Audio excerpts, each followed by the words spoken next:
महिला लैंगिक शोषण प्रकरणात अटकेत असलेल्या नाशिकचा भोंदू अशोक खरात याच्या एसआयटी चौकशीमध्ये अनेक नवीन खुलासे होत आहेत।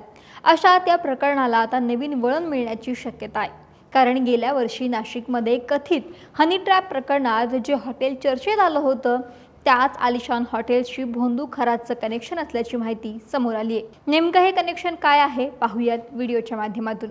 नमस्कार, मी अक्षता आणि तुम्ही पाहताय सकाळ। अशोक खरात सध्या पोलीस कोठडीमध्ये असून त्याच्या विरोधातील एकूण 9 गुन्ह्यांचा तपास सध्या एसआयटी कडून सुरू आहे। या गुन्ह्यांच्या तपासामध्ये अनेक गोष्टी समोर येत आहेत, अनेकांची नावंही समोर येत आहेत। यातच नव्या नावानं आता खळबळ उडाली आहे। ते नाव म्हणजे शैलेश कुटे। हे तेच शैलेश कुटे आहेत ज्यांचं नाव याआधीही चर्चेत आलं होतं। कुटे यांचं तिडके कॉलनीतील हेच हॉटेल मागील वर्षी कथित हनी ट्रॅप प्रकरणामुळे चर्चेत आलं होतं। या प्रकरणाचे पडसाद राज्याच्या अधिवेशनातही उमटले होते। राज्यातील तब्बल 72 आजी माजी अधिकारी, राजकीय नेते तसेच मंत्रिमंडळातील काही मंत्री यांना हनी ट्रॅपच्या जाळ्यामध्ये अडकवण्याचा प्रयत्न झाल्याचं उघड झालं होतं आणि सोशल मीडियावरती, प्रसार माध्यमांवरती याची बरीच चर्चा झाली होती। मात्र त्यावेळी कोणताही गुन्हा हा दाखल झाला नव्हता। त्यामुळे हनी ट्रॅपच्या जाळ्यामध्ये कोण कोण अडकलं त्यांची नावं काही समोर आली नव्हती। पण खंडणीच्या मागितलेल्या परस्पर विरोधी तक्रारी झाल्या होत्या, परंतु नंतर त्याही मागे घेतल्याची बोललं जातं। मात्र या घटनेनंतर हॉटेल व्यावसायिक काही काळ शहरातून गायब होते। मात्र आता पुन्हा एकदा खरात प्रकरणामुळे हेच हॉटेल आणि त्यांचे मालक चर्चेमध्ये आले आहेत। दरम्यान हॉटेल मालक शैलेश कुटे आणि खरात यांच्यातील संपर्काबाबत एसआयटीला एक लिखित तक्रार अर्ज प्राप्त झाला होता। यामध्ये गंभीर स्वरूपाचे आरोपही करण्यात आले होते। खरात हा पीडितांना संबंधिताच्या हॉटेलमध्ये घेऊन जात असल्याचं म्हटलं जातं। याच पार्श्वभूमीवरती कुटे यांना चौकशीसाठी बोलवण्यात आलं होतं। नाशिक शहरातील तिडके कॉलनी येथे असलेल्या त्यांच्या या आलिशान हॉटेलचे मालक असलेले शैलेश कुटे यांची एसआयटीने तब्बल 6 तास कसून चौकशी केली। कुटे यांच्या हॉटेलमध्ये अशोक खरात पीडित महिलांना घेऊन जात असे अशा तक्रारीचा एसआयटीकडून तपास केला जातोय। दरम्यान अशोक खरात आणि संबंधित हॉटेल मालक शैलेश कुटे हे एकमेकांच्या संपर्कात होते। या संदर्भातील काही डेटा यंत्रणेला मिळाला आहे। दरम्यान जेव्हा सगळे काळे कारनामे समोर आले तेव्हा खरातला अटक होणार हे त्याला स्वतःला माहिती होतं आणि त्यामुळे त्यानं भीतीपोटी अनेक माहिती सुद्धा आपल्या फोनमधील किंवा डेटा हा नष्ट केला होता। पण यंत्रणेला हा डेटा पुन्हा एकदा रिकव्हर करता आला आणि त्यातूनच या दोघांच्या संपर्काचं कनेक्शनही समोर आलं।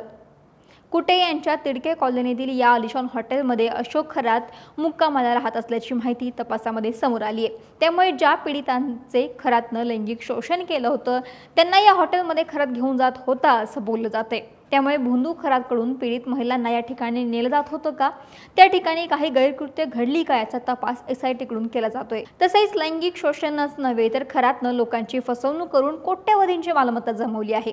या व्यवहारांमध्ये शैलेश कुटे यांचा काही सहभाग आहे का याचाही तपास केला जातोय, कारण कुटे हे राजकीय क्षेत्राशी संबंधित आहे।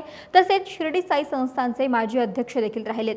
ते रिअल इस्टेट व्यवसायातही सक्रिय आहे आणि खराच्या कथित गैरव्यवहारांमध्ये त्यांचे काही संबंध आहे का याचाही तपास सुरू आहे, कारण की अशोक खरातनं आपल्या राजकीय बळाचा आणि बड्या अधिकाऱ्यांशी असलेल्या ओळखीचा फायदा घेऊनच शिर्डीमध्ये अनेक मोक्यांच्या ठिकाणांमध्ये कोट्यवधींची संपत्ती जमवली होती। एवढंच नाही, नाशिकमध्ये त्यानं अनेक ठिकाणी आपल्या जमिनी खरेदी केल्या होत्या। दरम्यान कुटे व खरात या दोघांमधील संवाद आणि चॅटिंगचे तपशीलही तपासले जात असल्याची माहिती आता समोर येते। त्यामुळे आता या चौकशीमध्ये शैलेश कुटे आणि खरातचं काही कनेक्शन समोर येते का हे पाहावं तर लागणारच आहे। दरम्यान आता अशोक खरातला 5व्या गुन्ह्यामध्ये न्यायालयीन कोठडी सुनावण्यात आली। त्यामुळे अशोक खरात याची रवानगी नाशिक रोड मध्यवर्ती कारागृहामध्ये होईल। मात्र त्यानंतर लगेचच 6व्या गुन्ह्याच्या तपासासाठी अशोक खरात याला ताब्यात घेण्यासाठी एसआयटीकडून न्यायालयामध्ये पत्र देण्यात आलं। वैद्यकीय तपासणीनंतर एसआयटी पुन्हा अशोक खरात याला 6व्या गुन्ह्यामध्ये ताब्यात घेणार आहे। त्यामुळे आता उद्या होणाऱ्या पुन्हा एकदा कोर्टाच्या सुनावणीमध्ये काय घडतंय हे पाहावं लागेल। महाराष्ट्रातील सर्व बातम्यांचे विश्वासार्ह व्यासपीठ सकाळच्या सर्व सोशल मीडिया प्लॅटफॉर्मला लाईक, फॉलो आणि सबस्क्राईब करा। तसंच सर्व नोटिफिकेशनसाठी बेल आयकॉन प्रेस करायला विसरू नका।